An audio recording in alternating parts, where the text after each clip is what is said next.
Welcome to our feature clip demonstrating enhancements to user-defined fields and system tables in SAP Business One, Release 9.2. When adding a user-defined field to an SAP Business One table, you can now link it to a system table, which allows you to create new and flexible business scenarios.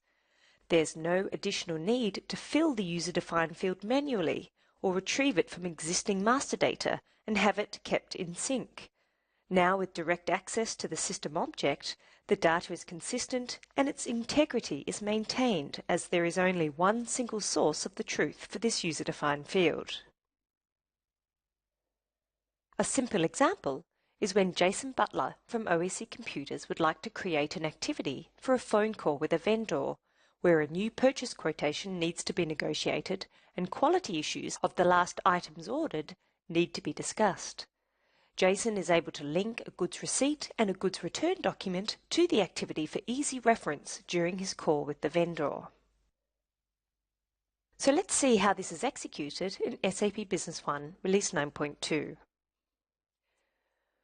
We're now logged in to SAP Business One, Release 9.2. Jason's initially going to navigate to Tools, Customization Tools, and then select User-Defined Fields Management. This will open up the User-Defined Fields Management window, and from here we are able to select the master data in which we would like to attach the user-defined fields to.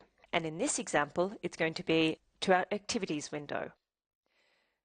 By selecting Add, we are now able to link a user-defined field to the system table. Firstly, we're going to link a goods receipt to the activity. We're going to create a title and a description.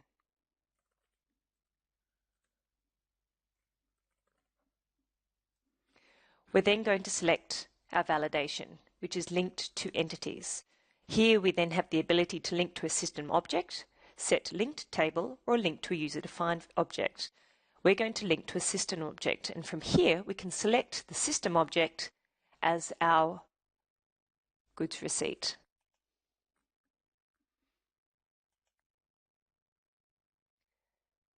The next system object we're going to link to our Activities window is a goods return document.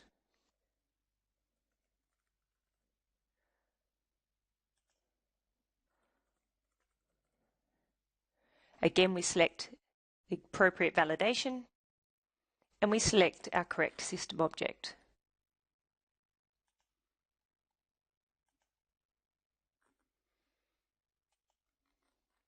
Now, when Jason would like to create that activity for a phone call with his vendor, he simply selects Business Partner, Activity,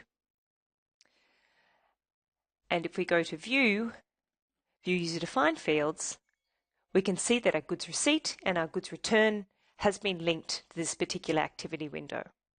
So now when we select our business partner code, in this example, it's going to be vendor Far East Imports. We can then open up and select a goods receipt list for Far East Imports, and likewise select the appropriate goods return document that we would like to discuss with this vendor. So when Jason adds the activity to his calendar, when the phone call takes place, he will be able to immediately drill down and review the goods receipt and goods return information as a reference during his call with the vendor. This is a very simple example of how you can now link a user-defined field to a system table, allowing you to create new and more flexible business processes. Thank you for your time, and please check out what's new in our feature clips for SAP Business One, Release 9.2.